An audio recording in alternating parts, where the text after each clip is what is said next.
আমরা বক্সের ক্ষেত্রেও শেষ করেছিলাম একটা লোককে এনে, এখানেও আমরা একটা লোককে আনবো। এই লোকটা দড়িটাকে ধরে আছে, জাস্ট ধরে আছে, যাতে করে অবজেক্টটা নিচে না পড়ে যায়। সব ফোর্স গুলোকে আইডেন্টিফাই করো, কার কার ফোর্স করবে, ক্যাপিটাল এম এর, লোকটার, পুলির। পুলিটার করতে হবে না কারণ পুলিটা এখানে একদম সেম। ইনফ্যাক্ট ক্যাপিটাল এম তাও করো। আহ, সব কটারই বার করো, সব কটারই ফোর্স আইডেন্টিফাই করো। চলো আমি করি। এখানে কিন্তু ইম্পর্টেন্স যে জিনিসটা আমি ডিসকাস করতে চেয়েছি সেটা হচ্ছে লোকটার উপর কি ঘটনা ঘটছে। ফাটাফাট ক্যাপিটাল এম এর ওপর এঁকে নি, এম জি নিচের দিকে, টেনশন ওপরের দিকে। লোকটার ওপর, লোকটা দড়িটাকে যে আটকে রেখেছে তার জন্য অর্ঘ্যদীপ যেটা বারবার জিজ্ঞাসা করছিল, স্যার লোকটা কি কোনো ফোর্স দিচ্ছে? দিচ্ছে, না দিলে তো দড়িটা আটকে থাকবে না। তাহলে লোকটা দড়িটাকে একটা ফোর্স দিয়েছে। কোন দিকে দিয়েছে? নিচের দিকে। সেটা নিয়ে আসবো, তার আগে লোকটার ওয়েটটা আগে ফাট করে এঁকে নি। এমজি, উপরের দিকে একটা নর্মাল রিয়াকশন।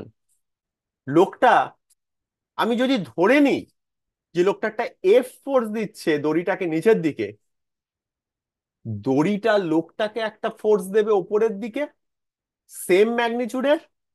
তাই লোকটার উপর একটা ফোর্স কাজ করবে এফ উপরের দিকে, যত ফোর্স নিচে দিয়েছে। এবার কথা হলো, লোকটা তো টানছে দড়িটাকে, এফ ফোর্স দিচ্ছে। এই এফ আর টেনশন মাস্ট বি ইকুয়াল। তাই জন্য এটা এফ না লিখে আমি এটা টিও লিখতে পারি। ঠিক আছে?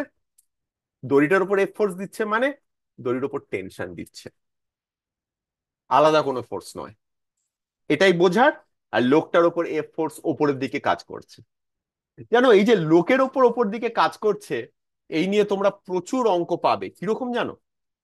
প্রশ্ন করে যে লোকটার মাস যদি এম হয়, তাহলে লোকটা এই মুহূর্তে যদি একটা ওয়িং মেশিনে ওয়েট মেজার করতো, তাহলে লোকটার কত ওয়েট আসতো?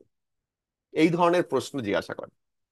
আমরা যে এই যে ওয়িং মেশিনে ওয়েট মেজার করি না, বলে 20 KG, 25 KG, 50 KG, 60 KG, owing মেশিনটা কি মেজার করে জানো? ওয়িং মেশিনটা নর্মাল রিয়াকশন ফোর্সটা মেজার করে। তোমরা তো একটা ওয়িং মেশিনের উপর গিয়ে দাঁড়াও, ওয়িং মেশিনটা নর্মাল রিয়াকশন ফোর্সটা মেজার করে, দিয়ে সেটাকে জি দিয়ে ভাগ করে দেয়। সেই জন্য তুমি যদি মাথায় একটা যদি ওয়েট নিয়ে দাঁড়াও, একটা মাস নিয়ে দাঁড়াও, নিচের নর্মাল রিয়াকশনটা তোমার ওয়েট প্লাস তোমার মাথার উপর যে নর্মাল রিয়াকশন সেইটার উপরে ডিপেন্ড করবে। এই ক্ষেত্রেও দেখো লোকটার নর্মাল রিয়াকশন ফোর্সটা শুধুমাত্র এমজি নয়, এই টেনশনের উপরেও ডিপেন্ড করবে। তাহলে নর্মাল রিয়াকশনটা ওয়েটটা দেখাবে না, এমজি মাইনাস ওই টেনশন হয়ে যাবে, তাই না?